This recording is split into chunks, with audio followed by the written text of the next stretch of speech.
नारायणं नमस्कृत्य नरं चैव नरोत्तमं देवीं सरस्वतीं व्यासं ततो जयमुदीरयेत्।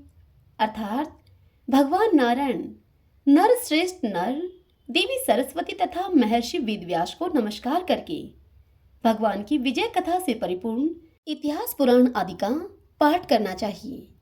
हरे कृष्णा। वैशाख मास महात्म्य प्रथम अध्याय सुन रहे हैं। सूत जी कहते हैं, हे ऋषियों, राजा अम्बरीश ने परमेष्ठी ब्रह्मा के पुत्र देव ऋषि नारद जी से पुण्य में वैशाख मास का महात्म्य इस प्रकार कहकर पूछा। राजा अम्बरीश देव ऋषि नारद जी से बोले, हे ब्राह्मण, मैंने आपसे सभी महीनों का महात्म्य सुना। उस समय आपने यह कहा था कि सब महीनों में वैशाख मास श्रेष्ठ है। इसलिए अब आप यह बताने की कृपा करें कि वैशाख मास क्यों भगवान विष्णु को प्रिय है और उस समय कौन कौन से धर्म भगवान विष्णु के लिए प्रीतिकारक हैं। तब नारद जी ने उनसे कहा कि हे अम्बरीश, वैशाख मास को ब्रह्मा जी ने सब मासों में उत्तम सिद्ध किया है। वह माता की भांति सब जीवों को सदा अभिष्ट वस्तु प्रदान करने वाला है। यह वैशाख मास धर्म, यज्ञ, क्रिया और तपस्या का सार है। संपूर्ण देवताओं के द्वारा पूजित है। जैसे विद्याओं में वेद विद्या, मंत्रों में प्रणव, वृक्षों में कल्प वृक्ष, धेनुओं में कामधेनु, देवताओं में विष्णु, वर्णों में ब्राह्मण, प्रिय वस्तुओं में प्राण, नदियों में गंगा जी, तेजों में सूर्य, अस्त्र शस्त्रों में चक्र, धातुओं में स्वर्ण, वैष्णवों में शिव तथा रत्नों में कौस्तुभ मणि है। उसी प्रकार धर्म के साधनभूत महीनों में वैशाख मास सबसे उत्तम है। संसार में इसके समान भगवान विष्णु को प्रसन्न करने वाला दूसरा कोई मास नहीं है। जो वैशाख मास में सूर्योदय से पहले स्नान करता है, उससे भगवान विष्णु निरंतर प्रीति करते हैं। पाप तभी तक गरजते हैं जब तक कि जीव वैशाख मास में प्रातःकाल जल में स्नान नहीं करता। हे राजन, वैशाख के महीने में सब तीर्थ आदि देवता अर्थात तीर्थ के अतिरिक्त बाहर के जल में भी सदा स्थित रहते हैं। देवता भगवान विष्णु की आज्ञा से मनुष्यों का कल्याण करने के लिए सभी देवता सूर्योदय से लेकर 6 दंड के भीतर तक वहां मौजूद रहते हैं।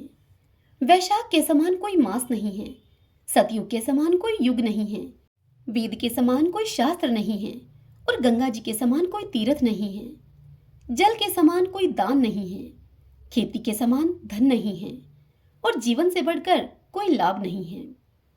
उपवास के समान कोई तप नहीं, दान से बढ़कर कोई सुख नहीं है, दया के समान कोई धर्म नहीं है और धर्म के समान कोई मित्र नहीं है। सत्य के समान कोई यश नहीं, आरोग्य के समान उन्नति नहीं, भगवान विष्णु से बढ़कर कोई रक्षक नहीं और वैशाख मास के समान संसार में कोई पवित्र मास नहीं है। ऐसा विद्वान पुरुषों का मत है। वैशाख श्रेष्ठ मास है और शेषशाही भगवान विष्णु को सदा प्रिय है। सब दानों से जो पुण्य होता है और सब तीर्थों में जो फल होता है, उसी को मनुष्य वैशाख मास में केवल जल दान करके प्राप्त कर लेता है। जो जलदान में असमर्थ है, ऐसे ऐश्वर्य की अभिलाषा रखने वाले पुरुष को उचित है कि वह दूसरे को प्रबोध करे, अर्थात दूसरे को इस कार्य के लिए उत्साहित करे, दूसरे को जलदान का महत्व समझाए। यह सब दानों से बढ़कर हितकारी है। जो मनुष्य वैशाख में सड़क पर यात्रियों के लिए प्याऊ लगवाता है, वह विष्णु लोक में प्रतिष्ठित होता है। हे नृपश्रेष्ठ, प्रपादान अर्थात पोशाला या प्याऊ देवताओं, पितरों तथा ऋषियों को अत्यंत प्रीति देने वाला है। जिसने प्याऊ लगाकर रास्ते के थके मांदे मनुष्यों को संतुष्ट किया है, उसने ब्रह्मा, विष्णु और शिव आदि देवताओं को संतुष्ट कर लिया है। हे राजा अम्बरीश, वैशाख मास में जल की इच्छा रखने वाले को जल, छाया चाहने वाले को छाता और पंखे की इच्छा रखने वाले को पंखा देना चाहिए। हे राजेंद्र, जो प्यास से पीड़ित महात्मा पुरुष के लिए शीतल जल प्रदान करता है, वह उतने ही मात्र से 10,000 राजसूय यज्ञों का फल पाता है। धूप और परिश्रम से पीड़ित ब्राह्मण को जो पंखा डुलाकर हवा करता है, वह उतने ही मात्र से निष्पाप होकर भगवान का पार्षद हो जाता है। जो मार्ग में थके हुए श्रेष्ठ द्विज को वस्त्र से हवा करता है, वह उतने से ही मुक्त होकर भगवान विष्णु का सायुज्य प्राप्त कर लेता है।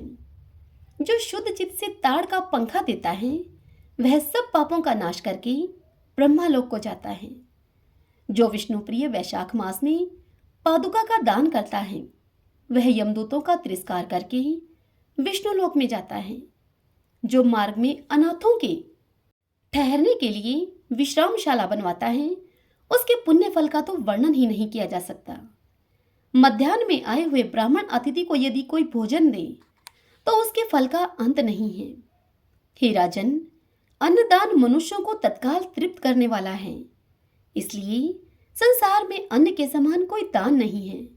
जो मनुष्य मार्ग के थके हुए ब्राह्मण के लिए आश्रय देता है उसके पुण्य फलों का वर्णन नहीं किया जा सकता।